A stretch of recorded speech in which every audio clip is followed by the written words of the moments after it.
Hey, shalom, brothers and sisters. Welcome back. I thank you again for joining me. Today, I want to talk about the Synoptic Gospels, the introduction to them. I've had people in the past ask me, what exactly is the Synoptic Gospels? What does that mean? Well, I tell them what it is and everything. And right here, I got a little article. It best explains it because, it says it better than I would. I mean, I could talk about it and I could tell you what it is, but this really sums it up. So I'm just going to read this to you, to educate whoever comes on my channel here, this episode with the question. I hope this give you an idea. Okay, I'm going to start reading here. The New Testament contains 4 gospels, also called evangels. The word gospel is of Anglo-Saxon origin and means good story or good news. Later, with the shortening of the O, it became God's spell. The first 3 evangels contain more similarities between them, while the final book, John, shares little in common. For example, there are many events in John not found in the Synoptic Gospels, like the wedding in Cana, chapter 2, 1 through 12, Yeshua's discussion with Nicodemus, chapter 3, verse 1 through 21, Yeshua's dialogue with the Samaritan woman, that's chapter 4, 1 through 42, and the healing of the blind man, chapter 9, 1 through 41.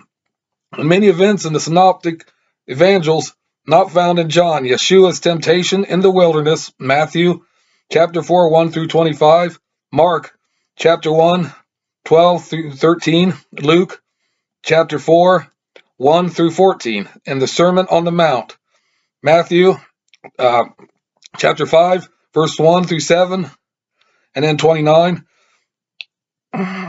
Luke 12, verses 22 to 31, the Master's Prayer, Matthew 6, verses 9 through 13, Luke 11, verses 1 through 4, and Yeshua's Transfiguration, Matthew 17, verses 1 through 13, Mark 9, verses 2 to 50, Luke chapter 9, 28 to 62. For this reason, Matthew, Mark, and Luke are often called the Synoptic Gospels, a term that was introduced in the 1780s. The term synoptic comes to the Greek meaning together seen. They're similar, Unlike John stands out a little bit. There are several theories as to how the authors of the 3 Synoptic Gospels compiled their books, including the following. Each individual gospel was written independently. The use of an unknown earlier gospel, all 3 Synoptic Gospels. The use of Mark and an unnamed document for Matthew and Luke. The use of Mark and Matthew and Luke. The use of Matthew for Mark and Luke. The use of Luke for Matthew and Mark. The use of oral tradition. A combination of one or more of the above theories. So them are just theories, not proven, but theories. The most favored of all the above views is that Matthew and Luke used Mark and an unknown gospel to complete their evangels. However, there is no theory that is conclusive. There is a genuine debate for all views, including transmission by oral tradition, which was demonstrated by Birger Gerhardsson, a Swedish biblical scholar. It's from 1926 to 2013, as an excellent semantic recall method. Regarding the compilation dates of the 4 Gospels, various proposals have been given, ranging from 40 CE to 140 CE. From early Christian writers, it is evident that the Gospels were written before the 2nd century. Irenaeus, who was martyred in 202 CE, and a literary work by Tertullian, dated about 208 CE, make reference to the 4 Gospels. So hopefully that should answer your questions to people that ask, what are these Synoptic Gospels? What does that synoptic mean and stuff like that? And that, sums it up basically.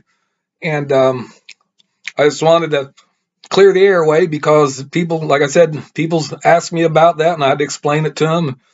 I'd explain it as eloquent as it is written down in that article, but that's basically what I tell them in a nutshell.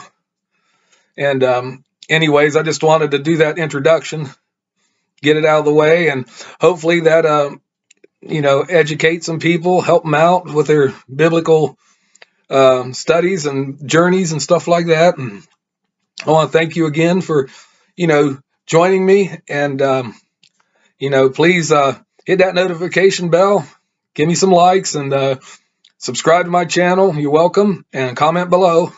Let me know what you think about it and things like that, or whatever.